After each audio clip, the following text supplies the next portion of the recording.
Welcome to Telugu Engineering and also welcome to the new series on image processing on Zinc 1. So this Zinc 1 means this is the first part of the image processing lectures. So in the future I'm going to make some image processing IPs, use of image processing IPs, and perform some like processing techniques using the Vivado tool on Xilinx Zinc 7000S FPGA. So before that, doing directly, I'm interested in discussing some basic topics with you so that I can go further. So basically, coming to image processing, for basic purpose, there are two types of image processing techniques. One is point processing and other one is neighborhood processing. Okay, so this is our part of this video, point processing. So in point processing, we calculate the new pixel value g of x comma y based on the same pixel. So let us assume there are 4 pixels we considered. Okay, this is the input image and this is the output image. So this g of x comma x comma y is the output image and f of x comma y is the input pixel of a particular image. So by applying some t or by applying some transformation, we are converting our pixel to some other pixel. So only this particular pixel is changed. We are only applying operation on this particular pixel. So this is known as point processing. So there are different point processing techniques like inversion. Inversion means for grayscale image, if you consider a grayscale image, there are two types of images. One is true color and other is grayscale.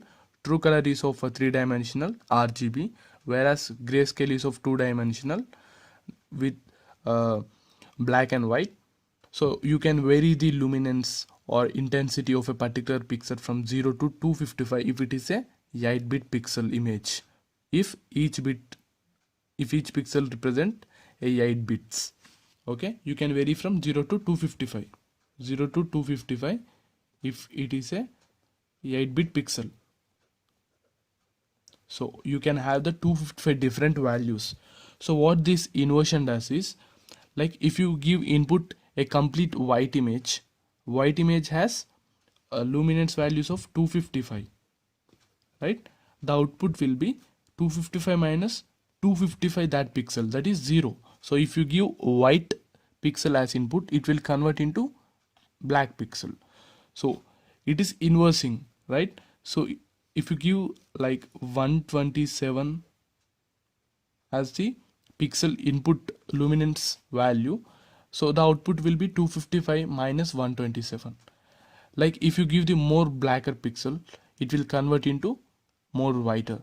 If you give more white pixel as input, it will convert more black pixel as output. So this is known as inversion.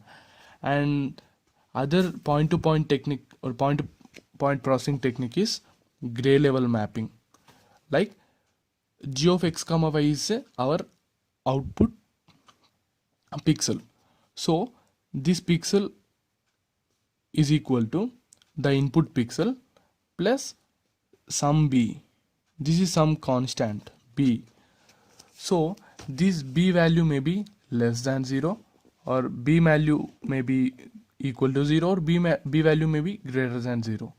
So if b value is less than 0, what we are doing is we are decreasing the luminance value or brightness of that pixel. So this is decreased brightness. If that is equal to 0, both pixels are same. So whatever we give input image, that will be appearing on output. And if b value is greater than 0, we are increasing the brightness, right? Like if you give 127 as our input pixel and if our b value is, let us say, 127, yeah, if you give semi, it is neither black nor white, right? Half white and half black, in the range of half white and half black. Sorry, if it's the pixel value is in between the full half and full black, you will get as completely white image, as because to this is the it will be near to 255, so we will get with increased brightness. Okay, so this is the some gray level mapping techniques, and we will be looking at how this technique is completely processed inside our zinc system on chip. We can consider it as system on chip. So this is our system architecture. This is the DDR memory. So from the external interface, by connecting external interface like Ethernet, PCI Express, which are very fast external interface, or even by connecting very less bandwidth or less not fast, more fast interfaces like UART, we have to get the input from external sources through the interface to our DDR memory. So from DDR memory, the information is passed through the our zinc processing system.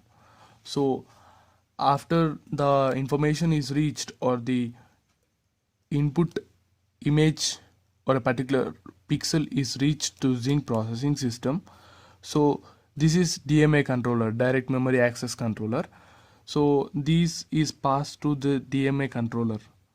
Okay, so what happens is, whenever image reaches here, we can configure the DMA controller with AXI DMA. AXI is the advanced extensible interface, which I discussed in earlier videos. So it is a part of AMBA 3 specifications, which is released in 2010. So it has majorly we have AXI Lite and AXI Stream. So if you want a fast data transfer between two IPs, so we can use AXI for stream, and for all other purpose we can use AXI or AXI Lite. So when the DMA controller reads the data through this is known as AXI4 interface. This completely AXI4 interface. So our DMA controller reads data through AXI4 interface from the zinc processing system and sends to this particular image processing IP. So in image processing IP, whatever grayscale mapping or inversion, whatever it may take place, and the IP processes the image and streams back to DMA controller, and the processed image is again back to the DDR, and through external interface we can give it to a VGA monitor or anything, etc. And here the processing power depends upon the let us assume that here the interface is of size 32-bit. Okay, 32-bit. So at each time 4 different pixels can be processed in parallel, because each pixel has values from 0 to 255. This is only achieved for 2 power 8 in 2 power 8 ways. That means in each pixel is consisting of 8 bits. So 8 into 4, 32. That means each time 4 pixels are processed in our image processing IP if the interface width is equal to 32-bit. Okay, this is about point-to-point processing and its system architecture. In next video we will be discussing what neighborhood processing.